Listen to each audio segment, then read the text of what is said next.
Some people don't just enter your life. They awaken parts of you you never knew existed. According to Carl Jung, there are signs, moments before it happens. If you're seeing these, you're not imagining it. You're about to meet the person who changes everything.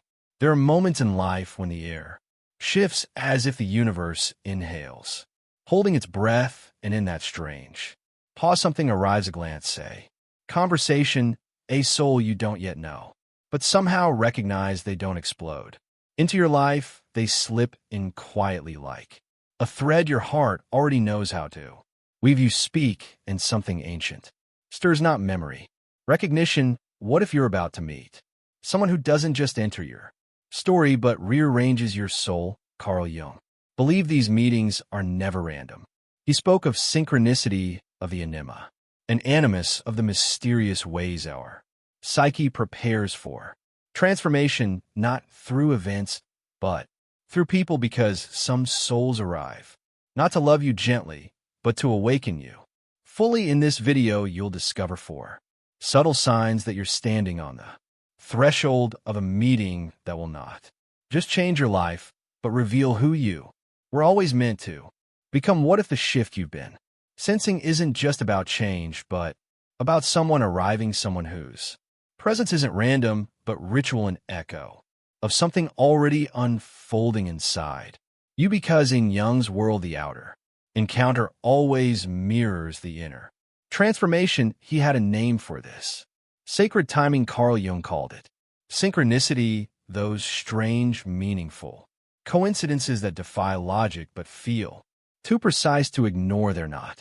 accidents, they're psychic fingerprints, clues that something within you is stirring, something that's beginning to shape the world outside you. Jung believed that when we reach certain thresholds in life, times of deep questioning after symbolic deaths, or endings during spiritual awakenings, or inner disorientation, the unconscious begins to reach outward, and in response, someone begins to walk toward you, not because the universe is granting a wish, but because your soul is ready. He wrote, what you meet in another being is the mirror of your own level of consciousness. This is the foundation of all true connection, not fate, not romance, but resonance. Some call it soul contracts, others divine timing. Jung would call it archetypal alignment, your inner world preparing to meet its reflection in another. And these encounters, they're not always easy. They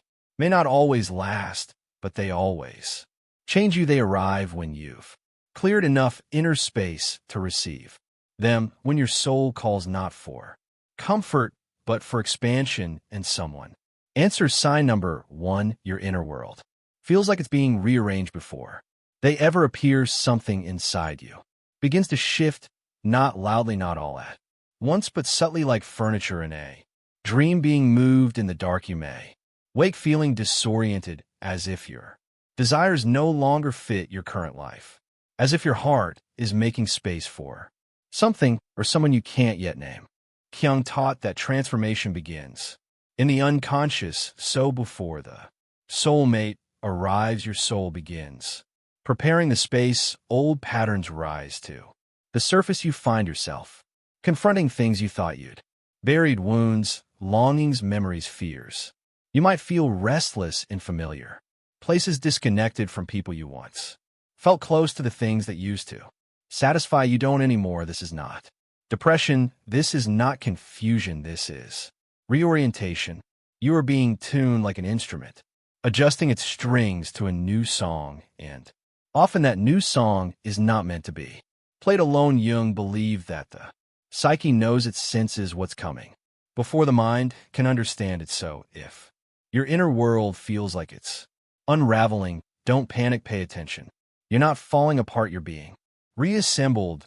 This kind of inner disarray is sacred because the soul doesn't invite in transformation while the house is tidy. It invites it in when it's ready to be rebuilt, and sometimes the person who helps you rebuild is already on there. Way sign number 2, synchronicities begin to intensify as your inner world begins to shift. Your outer world starts whispering back you See a name again, and again you hear a song from your childhood in a cafe, the same one that played in your dream the night before strangers start speaking about the exact topic you've been silently wrestling with. This is not coincidence. This is synchronicity, one of Carl Jung's most mysterious and powerful concepts. Jung believed that when the unconscious stirs, it doesn't just move within you, it begins to bend the world around you, to reflect, to echo the psyche. He said arranges outer events to mirror inner transformation, so you notice pattern, symbols, numbers you're drawn to, a place without knowing why, and find something meaningful waiting there. You begin to sense that life is conspiring, not to test you, but to guide you. Synchronicities are breadcrumbs from the soul. They don't always lead directly to the person. Often they lead to the version of you who is ready to meet them. So if the signs feel louder lately, if reality itself feels like it's making eye contact, don't dismiss it. This is the psyche's poetry, its way of saying you're close. Sign number 3, you begin meeting parts of yourself you've long ignored. The person who will change your life is never just someone out there. There's someone who meets you where you've never met yourself before. That meeting can happen. Your psyche calls you inward. You begin to feel emotions you thought you'd buried, grief that suddenly visits, desires you were taught to suppress, fears that rise not to punish you but to be seen. This is shadow work, the process of recovering the rejected pieces of who you are. Carl Jung believed that the people who impact us most are not random. They are mirrors. They reflect our unconscious, our hidden wounds, our unlived strengths, our deepest longing for wholeness. You may start confronting your fear of intimacy, only to later meet someone who sees past your armor, or your inner feminine might soften just before you meet a man who mirrors her grace and strength. These meetings don't happen when we're perfect. They happen when we're real, when we've done enough soul excavation to stand in front of another and see not a savior or a fantasy, but a reflection. As Jung said, we don't attract what we want, we attract who we are, or who we're ready to become. And sometimes becoming that person is the true preparation. The soulmate is simply the echo. Sign number 4, a deep calm or knowing emerges after all the restlessness, the signs, and the strange synchronicities. Something shifts, not in the outer world, but within you. Stop feeling like you have to chase love, seek validation, or mold yourself to be seen. There's a quieting, a strange, sacred stillness. You may not have met the person yet, but your soul whispers they're close. This is not fantasy. It's not hope wrapped in anxiety. It's a deep-rooted knowing, the kind that arrives when your inner and outer worlds begin to align. Carl Jung would describe this moment as the self, the deepest center of your psyche, moving into conscious awareness, not as an idea, but as an embodiment. You stop looking for someone to rescue you or fill the gaps. Instead, you feel worthy of a deep, conscious connection, not because you need it, but because you've become it. It's the paradox Jung often pointed to, that you attract what you've already cultivated within, even if the person hasn't appeared yet. You no longer feel desperate. The magnet is already active.